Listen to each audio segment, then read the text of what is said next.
బిడ్లారా, మనము గడిచిన వారములలో సృష్టికర్తగా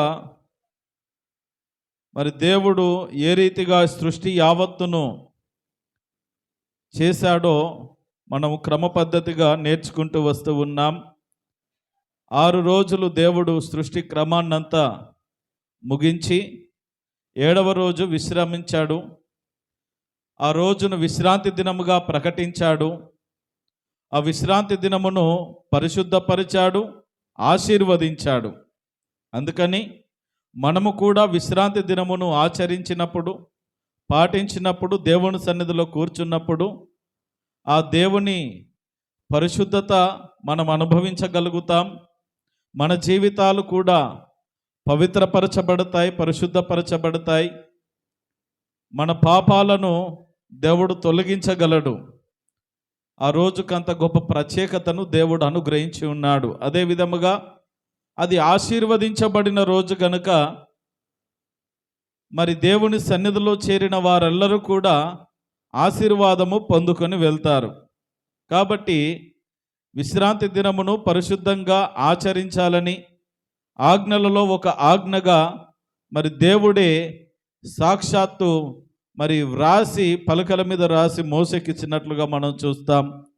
ఆ 10 ఆజ్ఞల్లో ఈ ఆజ్ఞ కూడా జారీ చేయబడింది.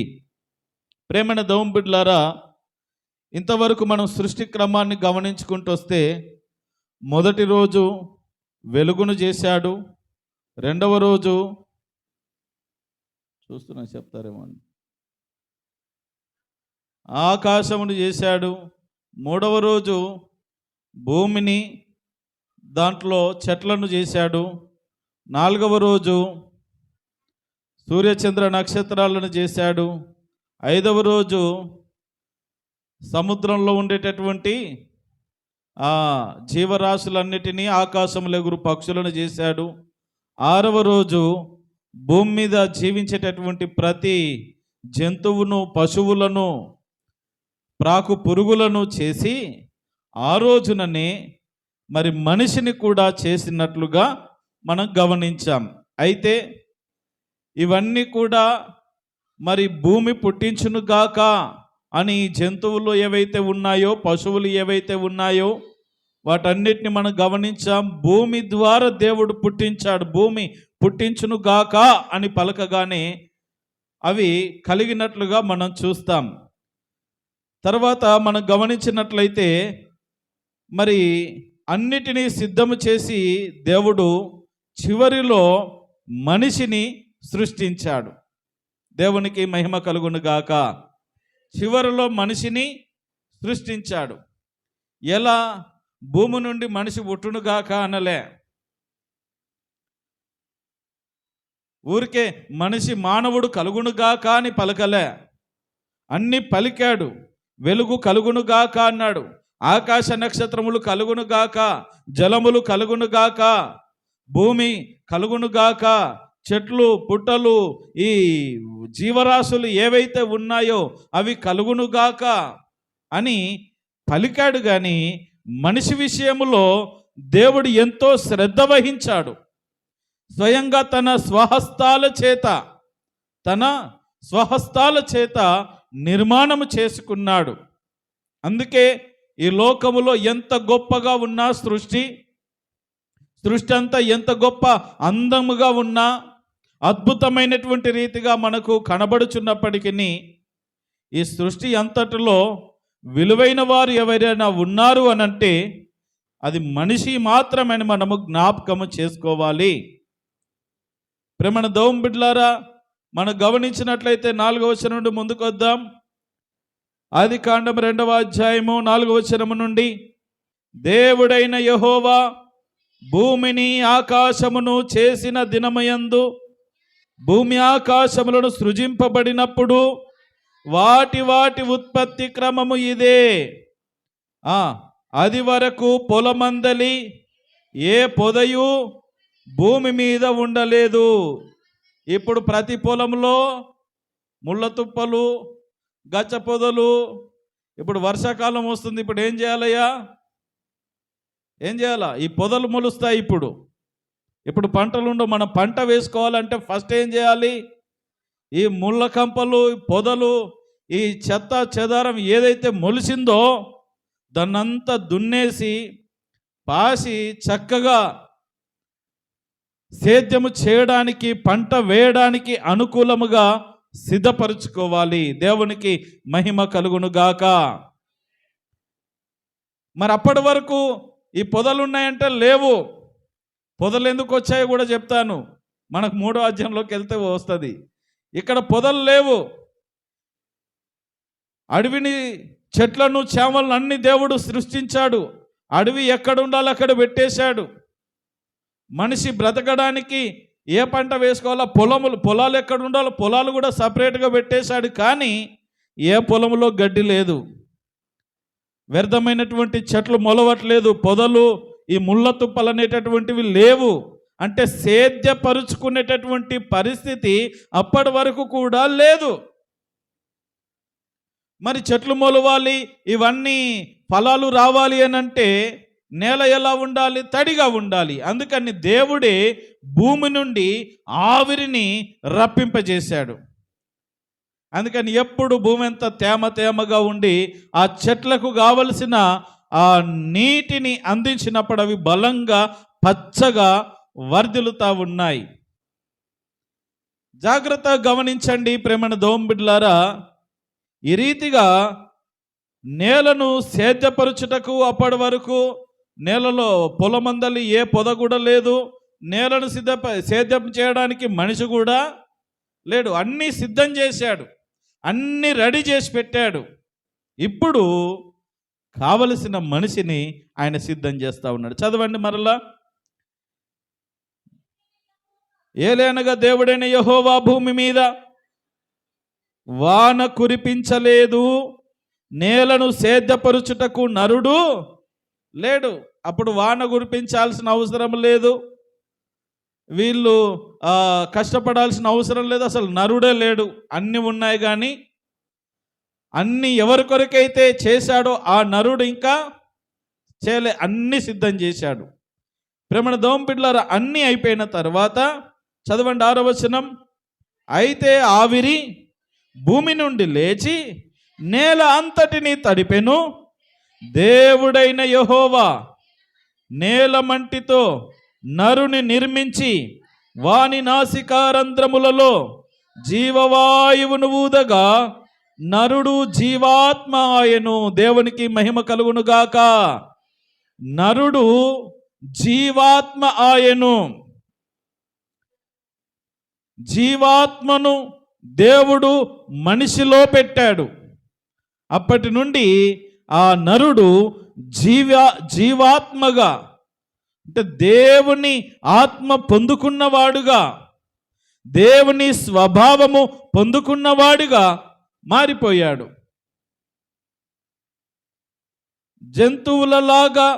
జంతువుల వంటి లక్షణాలతో దేవుడు మనిషిని సృష్టించలేదు. తన పోలికగా 1వ అధ్యాయంలో మనము గమనిస్తాము. చదవండి 1వ అధ్యాయము 26, 27 చదవండి.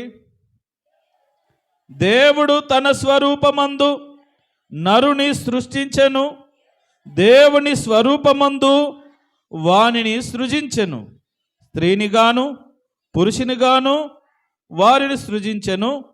దేవుడు వారిని ఆశీర్వదించెను ఎట్లనగా, మీరు ఫలించి అభివృద్ధి పొంది విస్తరించి భూమిని నిండించి దానిని లోపరచుకునుడి.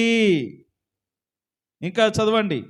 సముద్రపు చేపలను ఆకాశ పక్షులను భూమి మీద ప్రాకు ప్రతి జీవిని ఏలుడని దేవుడు వారితో చెప్పెను.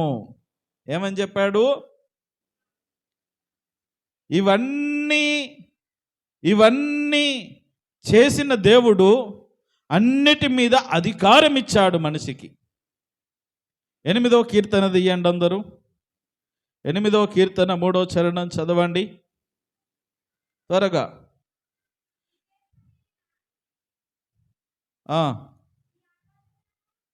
నీ చేతి పని అయిన నీ ఆకాశములను, నీవు కలుగజేసిన చంద్ర నక్షత్రములను నేను చూడగా, నీవు మనుషుని జ్ఞాపకము చేసుకున్నటకు వాడు ఏ పాటివాడు? దావీదు అంటున్నటువంటి మాట, దావీదు కీర్తనకారుడు వ్రాస్తున్నటువంటి మాట ఇక్కడ జాగ్రత్తగా వినండి. ఓ దేవా, నువ్వు ఎంత గొప్పవాడవు, నువ్వు ఎంత మహిమ కలిగిన వాడవయ్యా, ఎంత అద్భుతమైన వాడవు. ఈ సృష్టిని గమనిస్తే అసలు మాకు ఈ మతిపోతా ఉన్నది. నువ్వు కలగజేసిన సూర్యుడు, చంద్రుడు, నక్షత్రాలను చూస్తే అసలు ఏంటి ఆశ్చర్యం, మా బుర్రకు అంతు చిక్కడము లేదు. ఇంత గొప్ప గొప్ప సృష్టిని నువ్వు చేశావు. ఇంత గొప్ప సృష్టిలో, ఇంత గొప్ప సృష్టి క్రమములో వాటన్నిటిని పక్కన పెట్టి కేవలము నరమాత్రులమైనటువంటి ఈ నరుని నువ్వు దర్శిస్తున్నావే. ఏ పాటి వాడయ్యా ఈ మనిషి? ఎంతటి వాడయ్యా? ఈ భూమి మీద కొంచెం ఒక 2 అంతస్తులు, 4, ఒక 5 అంతస్తుల బిల్డింగ్ మీద నుండి చూస్తే ఇంత కనబడతారు. ఓ 10 అంతస్తుల మీదకి పోతే వాడు కనబడరు. కానీ దేవుడు ఈ గొప్ప విశ్వంలోకెల్లా మనిషిని ప్రత్యేకంగా మలుచుకున్నాడు, ప్రత్యేకంగా సృష్టించుకున్నాడు. తన మహిమ కొరకు తన పోలికనిచ్చి, తన స్వరూపాన్నిచ్చి ఆయన మనలను చేసుకున్నాడు. ప్రేమన దోం బిడ్లారా, అందుకని దావీదు అంటూ ఉన్నాడు, నీవు కలగజేసిన చంద్ర నక్షత్రములు నేను చూడగా, నువ్వు మనుషుని జ్ఞాపకము చేసుకోవడానికి వాడు ఏ పాటివాడు? తర్వాత నువ్వు నరపుత్రుని దర్శించుటకు వాడు ఏ పాటివాడు? ఇక క్రింద మాట ఉన్నది, దేవుని కంటే వానిని కొంచెము తక్కువ వానిగా చేసితివి. అర్థమవుతుందా? నిద్రపోతున్నారా? 2 చేతులు పైకెత్తండి. హల్లెలూయా. దించండి. హల్లెలూయా. పైకెత్తండి, దించండి, మళ్ళీ ఎత్తండి. హల్లెలూయా. ప్రేమన దేవుని బిడ్డలారా, జాగ్రత్తగా వినండి. దేవుని కంటే వానిని కొంచెము తక్కువ వానిగా చేసితివి. ఇప్పుడు జాగ్రత్తగా వినండి. ఎందుకు ఈ మాట అన్నాడంటే లాజిక్ ఉన్నది మరక్కడ. దేవుడంట మనిషిని కొంచెం, తనకంటే కొంచెం తక్కువ వాడిగా చేశాడు. మనం ఎప్పటికీ దేవునంతటి వారము కాలేము, కాబోము. అది అసాధ్యం. ఆయన శక్తి వేరు, ఆయన మహిమ వేరు, ఆయన ప్రభావము వేరు. మనము కేవలము నరమాత్రులము, ఒట్టి మట్టిమి. ఇందాక మనం చదువుకున్నాక 7వ వచనంలో అదే. ప్రేమన దేవుని బిడ్డలారా, జ్ఞాపకం చేసుకుందాం. నువ్వు వాడిని కొంచెం తక్కువ వాడిగా చేసి వాడిని ఎందుకు అంటున్నాడంటే, దేవుడు భూమిని, ఆకాశమును, దానిలోని సమస్తమును చేసి సమస్తము కూడా తీసుకొచ్చి మనిషి పాదముల కింద పెట్టాడంట. హల్లెలూయా. ఎడబెట్టాడయ్యా? ఎక్కడ పెట్టాడమ్మా? మనిషి పాదముల క్రింద తీసుకొచ్చి పెట్టాడు. సూర్యచంద్ర నక్షత్రాలను తీసుకొచ్చి నీ పాదముల కింద పెట్టాడు. పొద్దున్న లేచి మనము నెత్తి మీద పెట్టుకుంటున్నాం, అంతే కదా? దేవుడు సమస్తాన్ని నీ పాదముల క్రింద పెట్టాడు. జంతువులు కూడా మనిషికి లోబడే విధముగా సిద్ధము చేశాడు. ఈరోజున చిన్న బల్లిని చూసినా, చిన్న కప్పను చూసినా పరుగు. ఎలా వచ్చిందో తెలుసా ఈ భయము? పాపము వలన. పాపము చేసి ఈ మహిమ ఏదైతే దేవుడు మనిషికి ఇచ్చాడో, ఈ అధికారం ఏదైతే దేవుడు మనిషికి ఇచ్చాడో దాన్ని పోగొట్టుకున్నాడు. అప్పుడు లేదండి, ఆదాముకు అంత భయం లేదు, చక్కగా పులితోని సెల్ఫీ దిగినాడు. సింహంతో సెల్ఫీ దిగినాడు ఆయన. అలా పోతా ఉంటే పాము పాక్కుంటూ పోయేది. అవి అతన్ని ఏం చేసేవి కాదు. ఎందుకంటే అధికారం ఎవరికి ఉన్నది? ఆదాముకున్నది. మనిషికి ఇచ్చాడు దేవుడు. అవి నిన్ను ఏమి చేయవునైనా అవి ఊరికే అట్లా బ్రతుకుతాయి. అవి బ్రతుకుతాయి, చస్తాయి. అవన్నీ నీ కొరకు చేశాను. నువ్వు చక్కగా చూసి ఆనందించడానికి, అవి బ్రతకడానికి ఇంత వాటికి అవకాశం ఇచ్చాను.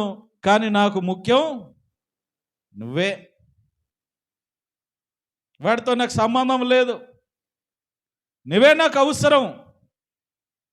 ప్రేమణ దౌం బిడ్డలారా, ఆ రీతిగా దేవుడు సమస్తాన్ని తీసుకొచ్చి ఏం చేశాడు? చదవండి.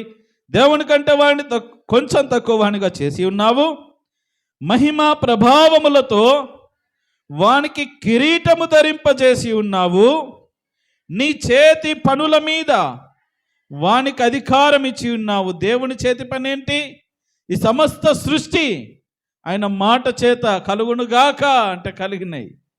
ఆయన సిద్ధము చేసిన సృష్టి యావత్తు మీద మనిషికి అధికారం ఇచ్చాడు.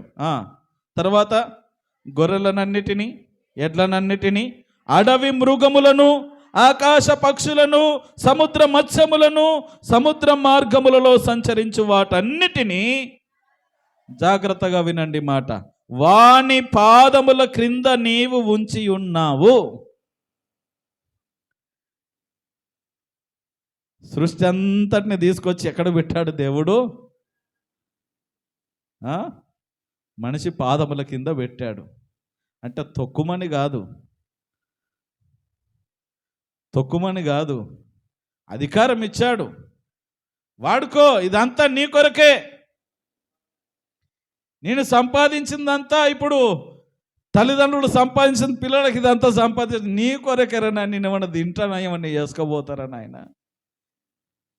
ఇదంతా నీ కొరకేరా నాయన అంటారు కదా. ఏది చేసినా, ఇల్లు కట్టినా, స్థలాలు కొన్నా, బండ్లు కొన్నా, ఏది చేసినా అదంతా మన పిల్లలకు వారసత్వంగా పోతుంది. మన పిల్లలకు అది హక్కు. దేవుడు చేసిన ఈ సృష్టి అంతటి మీద మనిషిని అధికారిగా పెట్టాడు, అధికారం ఇచ్చాడు. తీసుకొచ్చి మన పాదముల కింద పెట్టాడు. కానీ రోజున మనిషి నెత్తి మీద పెట్టుకొని పూజిస్తూ ఉన్నాడు. చెట్లను మొక్కడమే, ఆకాశాన్ని మొక్కడమే, నీళ్లను మొక్కడమే. మొక్కందంటూ ఇంకోటి ఏది లేనే లేదు. లెక్కలు వేసుకోండి, ఒకసారి లెక్కలు వేసుకోండి. రాళ్ళను మొక్కడమే, చెట్లను మొక్కడమే, నీళ్లను మొక్కడమే, పైన ఆకాశమును మొక్కడమే. ఇక మొక్కని దేవుణ్ణి చెప్పండి. ఒక్క దేవుణ్ణి తప్ప సృష్టి అంతటికీ మొక్కుతూ ఉన్నారు. మరి దేవుడు ఎంత వేదన చెంత. ఈ రోజున దేవుని మనిషి విషయంలో దేవునికున్న బాధ అదేనండి. వీళ్ళు సృష్టి అంతటిని పూజిస్తూ ఉన్నారు, కానీ సృష్టికర్త అయినటువంటి నన్ను మర్చిపోతున్నారే.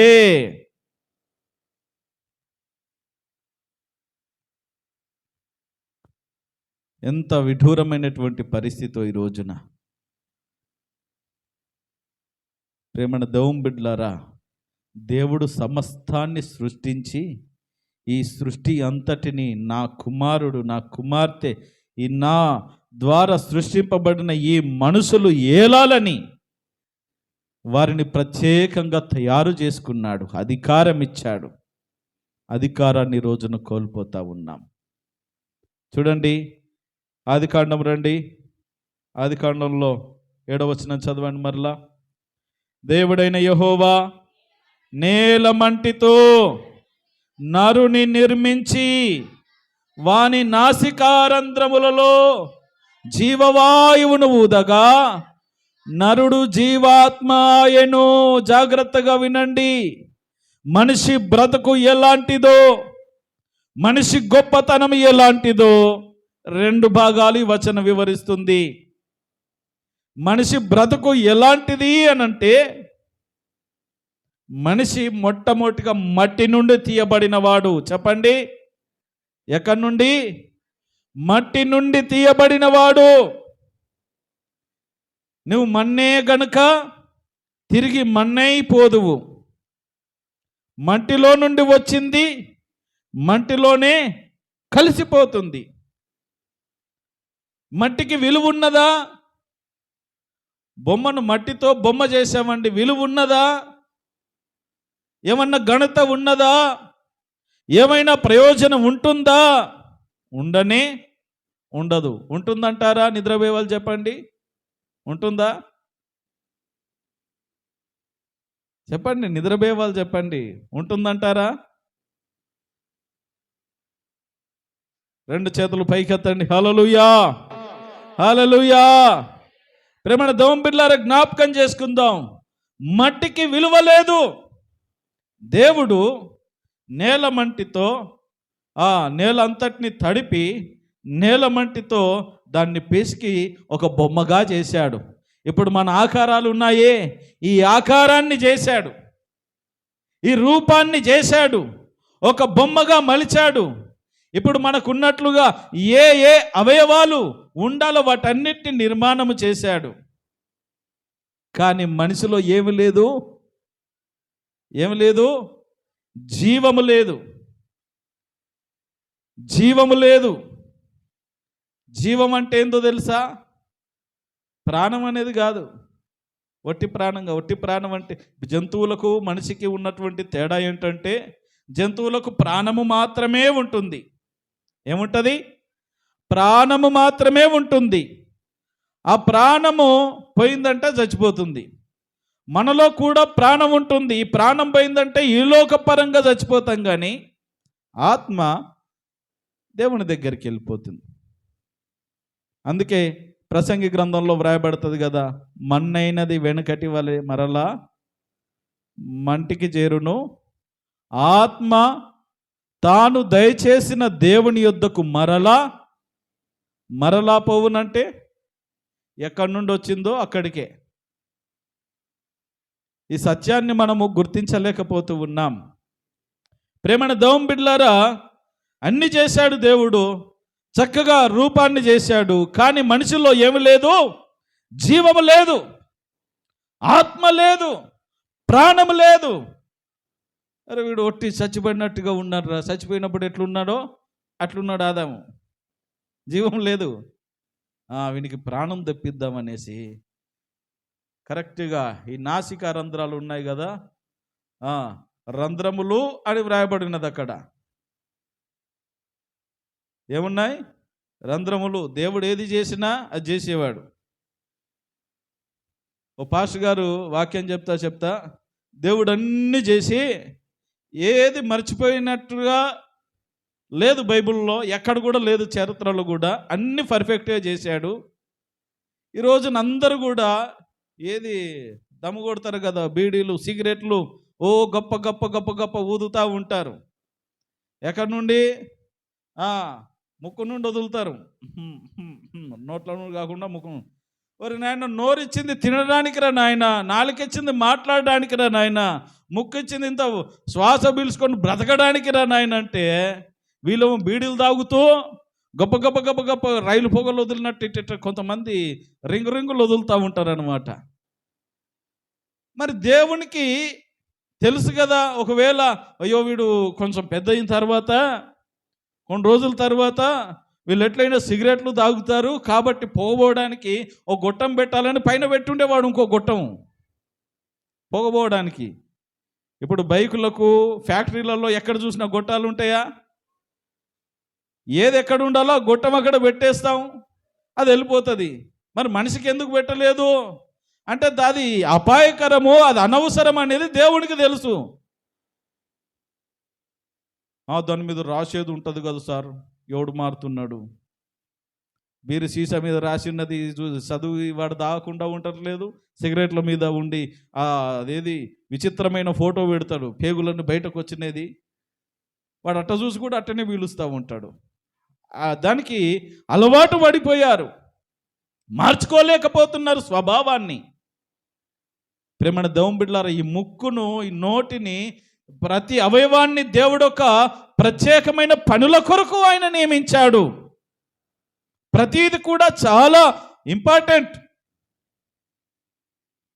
ఈ రోజున మనిషే దాన్ని చేతులారా నాశనం చేసుకుంటా ఉన్నాడు. అన్ని రోగాలు, ఏ రోగం వచ్చినా కొంచెం ఈ పరిస్థితి అది వేరము, కానీ ఈ ముక్కు సంబంధమైన రోగం వస్తే వాడు ఉంటాడో పోతాడో, పుట్టుకుమంటాడు, ఎప్పుడు పుట్టుకుమంటాడో తెలియదు. భయంకరమైనటువంటి సమస్య. దానికి సహజంగా ఏ రోగాలు రావు, కానీ మనం పుట్టించుకుంటాం. జాగ్రత్త. దేవుడు నాసికారంధ్రములలో తన జీవవాయువును ఊదగా ఒక్కసారి చచ్చి పడినటువంటి, చలనము లేనటువంటి ఆ మనిషిలోనికి జీవాత్మ వచ్చి మనిషిని చలింపజేసింది. దెబ్బకు లేచి కూర్చున్నాడు. ఎక్కడున్నా నిన్ను తయారు చేసింది నేనే నాయనా, నిన్ను తయారు చేసింది నేనే. వందనాలు ప్రభువా. ఎక్కడ ఉండాలి నేను? ఏదేను తోట వేశాడు మనిషి కొరకు. దేవుడు ఏదేను తోటను నిర్మాణం చేశాడు. ప్రత్యేకంగా మనిషికి పని లేదు. చూడండి, పొలాల్లో పని చేసుకొని ఇదిగో చెమటోడ్చి కష్టపడి రాళ్ళు కొట్టి కట్టెలు కొట్టి ఇప్పుడు మనం పడేటటువంటి ప్రయాసంతా, పడేటటువంటి పరిస్థితి ఆ రోజుల్లో మనిషికి లేదు. దేవుడు పెట్టలేడు. ఏ పొలమందలి, ఏ గడ్డి తుప్పలు ఏది లేదు. మరి అతను బ్రతకాలి కదా. అందుకని ఓ తోట వేశాడు, ఏదేను తోట. ఏదేను అని దానికి పేరు పెట్టాడు. అందులో ఉండు నాయన అన్నాడు. మరి దానికి నీళ్ళు కూడా పెట్టాలి, అది కూడా పనే కదా. పారకం పెట్టడం కూడా పనే కదా. ఆ పని కూడా పెట్టలేదు. చూడండి, ఆ ఏదేను తోటను తడపడానికి దేవుడు ఒక నదిని పెట్టేశాడు. ఆ నది 4 శాఖలైపోయి ఇటుపక్క అటుపక్క మొత్తం ఏదేను తోట అంతటినీ దడుపుతూ ఉన్నది. అది ఫలాలు ఇస్తూనే ఉన్నది. వీళ్ళు తినుకుంటా తిరుగుతూ ఉన్నారు. ఎంత గొప్ప అద్భుతమైనటువంటి భాగ్యాన్ని దేవుడు మనిషికి ఇచ్చాడు చూడండి. ప్రేమన దేవుని బిడ్డలారా, అన్నీ చేశాడు, అన్నీ ఇచ్చాడు, సమృద్ధినిచ్చాడు, సంతోషంగా బ్రతుకుమన్నాడు. మనం గమనించినట్లయితే 9-10 వచనాలు. మరియు దేవుడైన యెహోవా చూపునకు రమ్యమైనది, ఆహారమునకు మంచిదినైనా ప్రతి వృక్షమును, ఆ తోట మధ్యను జీవవృక్షమును, మంచి చెడ్డల తెలివినిచ్చు వృక్షమును నేల నుండి మొలిపించెను. జాగ్రత్తగా వినండి. అన్నీ కూడా చూస్తే ఇప్పుడు మనము ఇదేది యాపిళ్ళు తీయాలంటే, కూరగాయలు తీసుకోవాలంటే పుచ్చులు పురుగులు ఏరుకోవాల్సిన పని లేదు. అన్నీ శ్రేష్టమైనటువంటి ఫలాలు ఇచ్చేటటువంటి విధంగా దేవుడు సిద్ధం చేశాడు.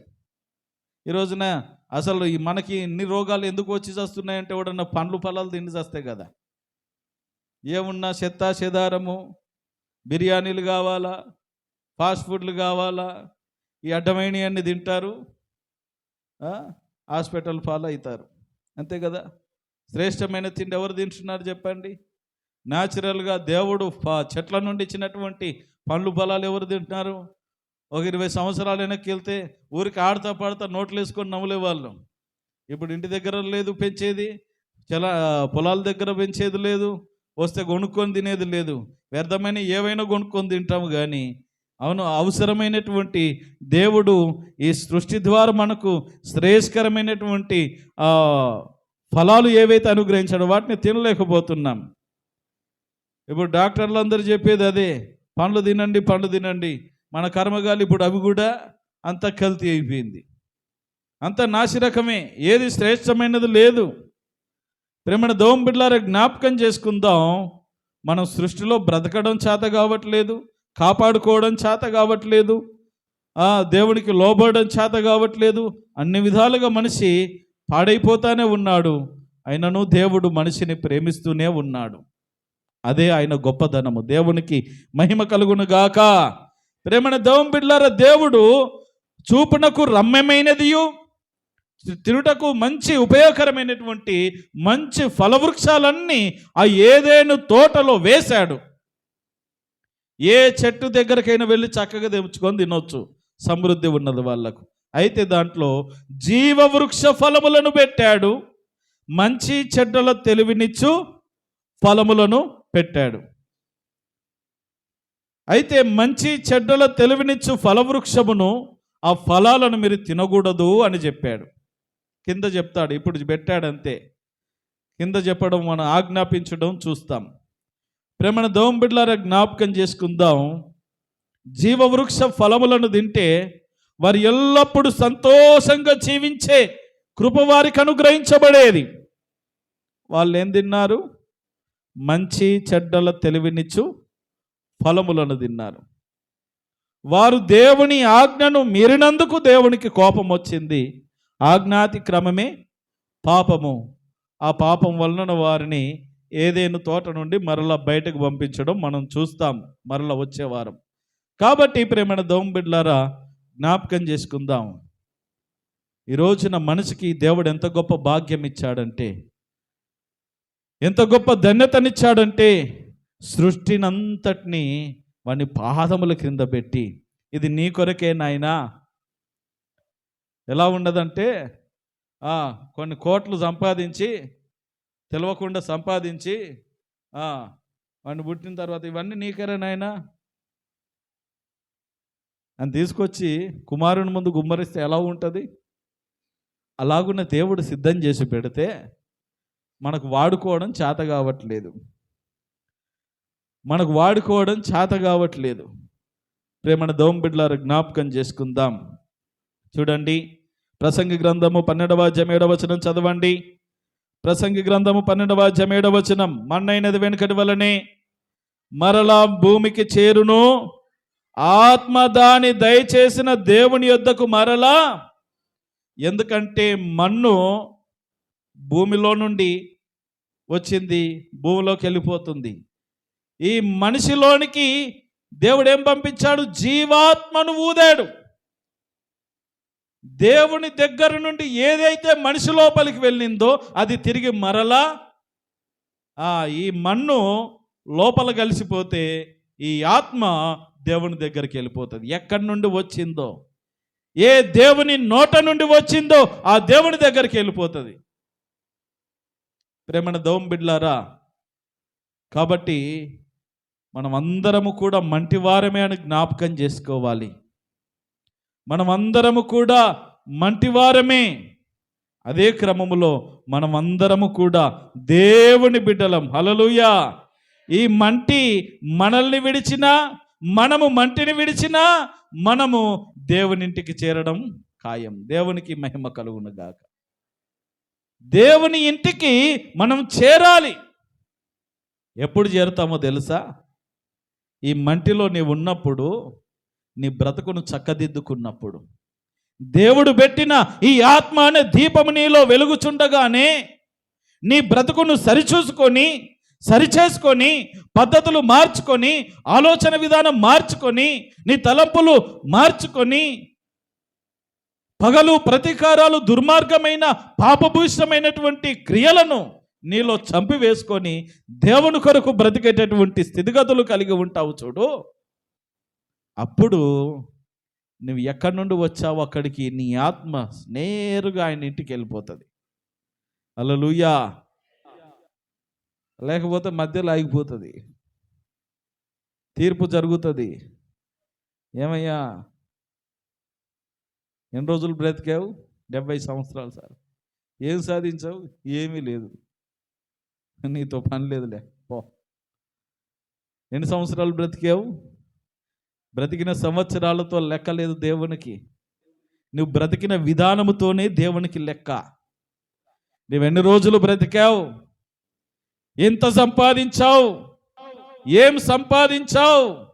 అది కాదు, నువ్వు ఎలా బ్రతికావు, దేవుని కొరకు ఎలా జీవించావు, నీ కుటుంబాన్ని ఎలా కట్టుకున్నావు, నీ పిల్లల్ని ఎలా పెంచావు, నువ్వు ఎంత మంచి ప్రవర్తన కలిగి జీవించావు, వాటిని దేవుడు లెక్కలోనికి తీసుకుంటాడు. దేవునికి మహిమ కలుగును గాక.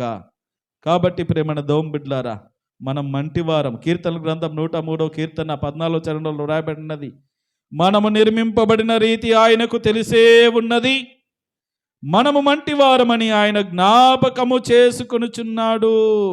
యెషయా గ్రంథం 64వ అధ్యాయం 8వ వచనములో వ్రాయబడినటువంటి మాట, యెషయా గ్రంథం 64:8, యెహోవా నీవే మాకు తండ్రివి, మేము జిగటమన్ను, నీవు మాకు కుమ్మరివాడవు, మేమందరము నీ చేతి పని అయ్యున్నాము. హల్లెలూయా. అందరు చెప్పండి నాతో ఈ మాట, యెహోవా నీవే మాకు తండ్రివి, మేము జిగటమన్ను, నీవు మాకు కుమ్మరివాడవు, మేమందరము నీ చేతి పని అయ్యున్నాము. ఈ విషయాన్ని మనం గుర్తించాలి. మనమందరము కూడా దేవుని చేతి పని అయినటువంటి వారమని జ్ఞాపకం చేసుకోవాలి. కీర్తనల గ్రంథము 100వ కీర్తన చదవండి, 2వ వచనం ఒకసారి చివరిగా.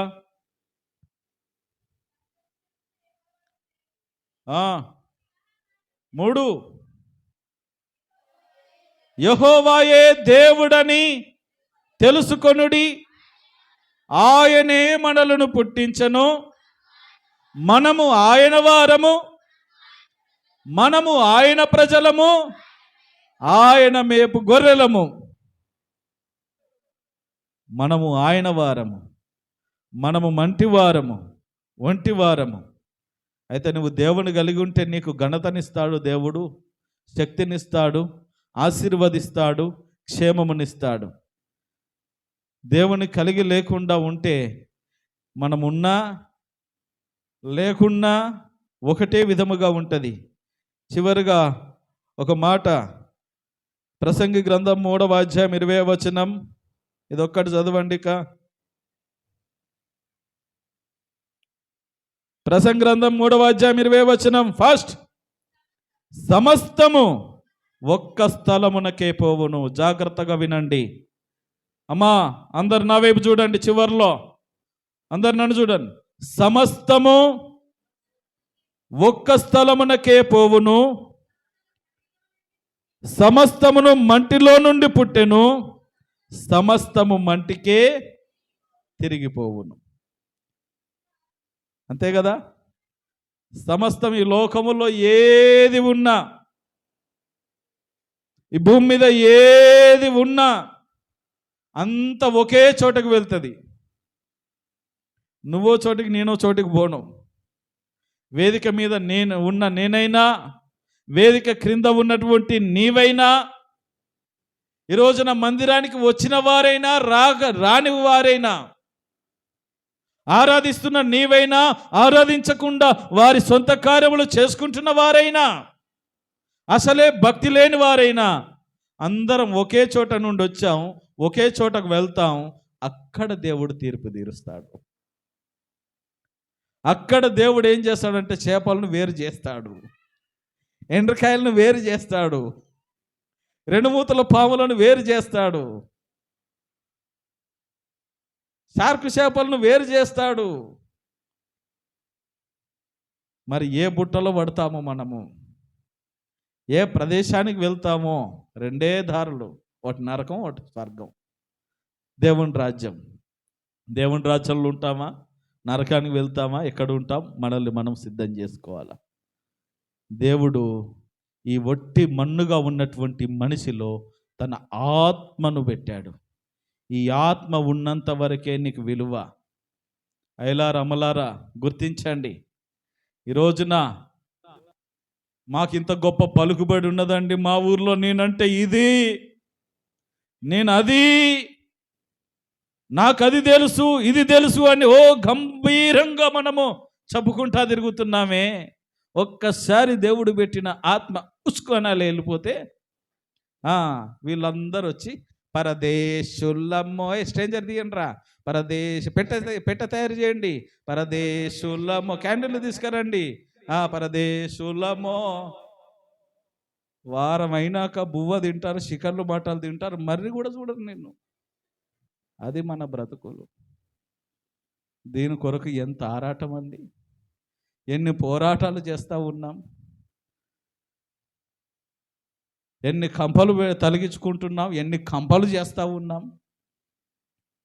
ఈ విలువలేని జీవితాలకు ఈ జీవితం విలువగా మార్చబడాలంటే నువ్వు దేవుని కలిగి ఉండాలి. దేవుడు లేకుండా, దేవునితో నువ్వు సహవాసము చేయకుండా, దేవునితో నువ్వు అంటగట్టబడకుండా ప్రయోజనము లేదు.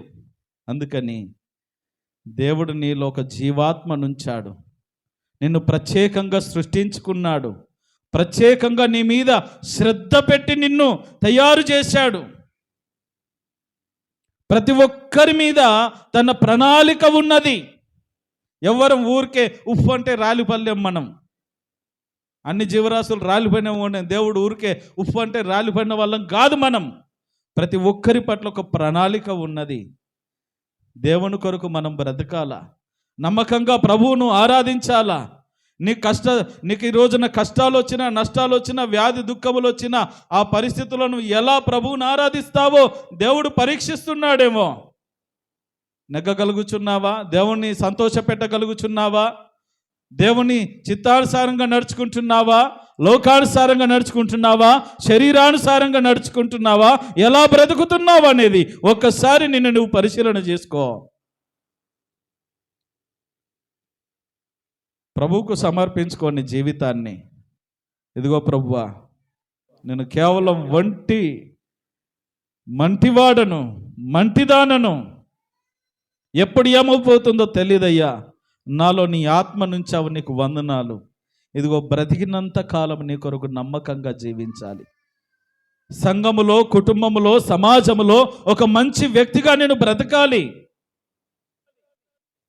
పాపభూయిష్టమైన కార్యాలకు చోటు లేకుండా నీ చిత్తానుసారంగా బ్రతికే కృపను నాకు దయచేయండి అంటూ మనం వేడుకొని ప్రభువుకు మన ప్రాణాత్మ దేహములను సమర్పించుకొని ఆయన యందు భయము భక్తి కలిగి మనము జీవిస్తే, ప్రేమన దేవుని బిడ్డలారా, దేవుడు మనలను బట్టి సంతోషిస్తాడు. ఆయనతో సహవాసము చెయ్యాలి.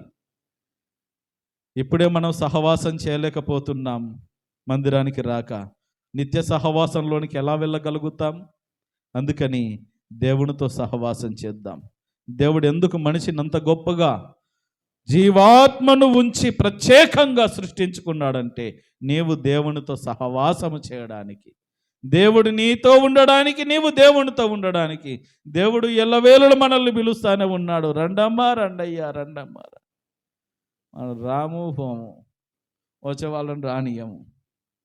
అట్లా చేసి మన ఆత్మీయ జీవితంలో వెనుకబడిపోతూ ఉన్నాం. అందుకని జీవితాలు సరి చేసుకుందాం. తలలు వంచండి, కళ్ళు మూసుకోండి. ప్రతి ఒక్కరు కూడా తలలు వంచండి, కళ్ళు మూసుకోనండి. ప్రేమన దేవుని బిడ్డలారా, విన్న వాక్యాన్ని ఒకసారి పరిశీలన చేసుకుందాం. ఇదిగో వాక్యం సెలవిస్తా ఉన్నది,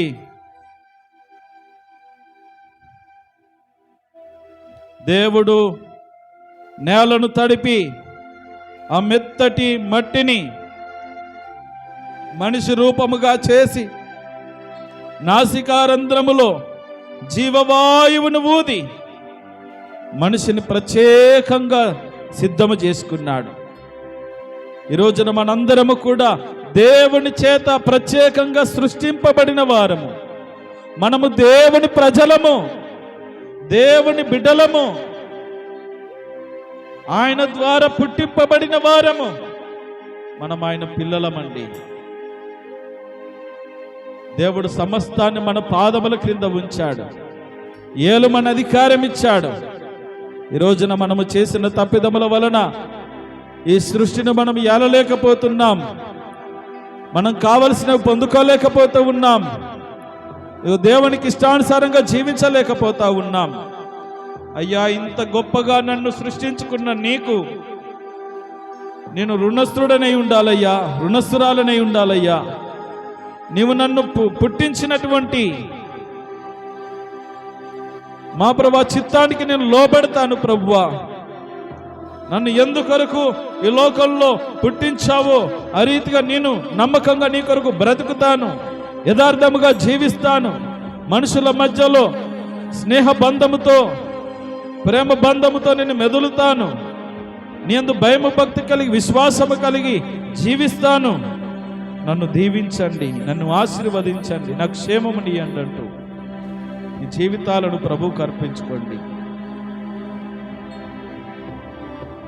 అందరూ కూడా రీతిగా ప్రార్థిస్తూ ఒక తీర్మానము చేసుకుని చుంటుండగా మనందరి పక్షమున పులగు యేసన్న ప్రార్థన చేస్తాడు. అందరము ప్రార్థనలో ఏకీభవించుదాం.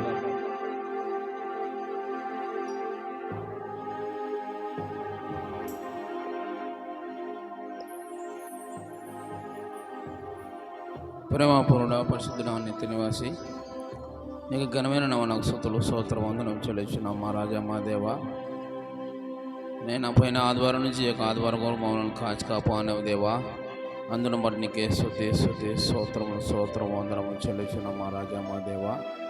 నీకు పరిశుద్ధ మందిరం చేరి నేను స్తుతించి ఘనపరిచి మహిమపరిచే భాగం మాకు దయచేసినందుకై నీకు ఘనమైన నాకు వందనములు స్తుతులు స్తోత్రం తండ్రి యేసయ్యా. నిన్న నేడు రేపు ఏకరీతిగా గొప్ప దేవా నీకే స్తుతి స్తోత్రమైన భూమిని ఆకాశంలోన అందులో సమస్త జీవరాశులను కలిగిన గొప్ప దేవా నీకే స్తుతి స్తోత్రము స్తుతుల పైన ఆసీనమైన దేవా నీకే స్తుతి స్తోత్రం తండ్రి యేసయ్యా. ప్రభా అల్పలమ యోగ్యులమైనా ఎనికి లేని వారం మట్టి వారం యేసయ్యా మౌననితోరు కాచి కాపానవు దేవా. అందరి బట్టి నీకే స్తుతి స్తోత్రం తండ్రి యేసయ్యా.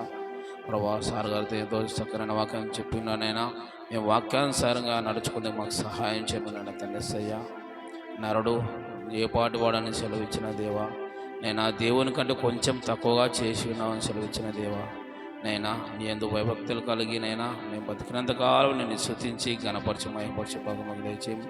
మేము బతికినంతకాలం నీ ఎందు భయభక్తులు కలిగి జీవించే భాగం దయచేస్తామని ప్రభా సార్ గారి కుటుంబాన్ని దీవించి ఆశీర్వదించము.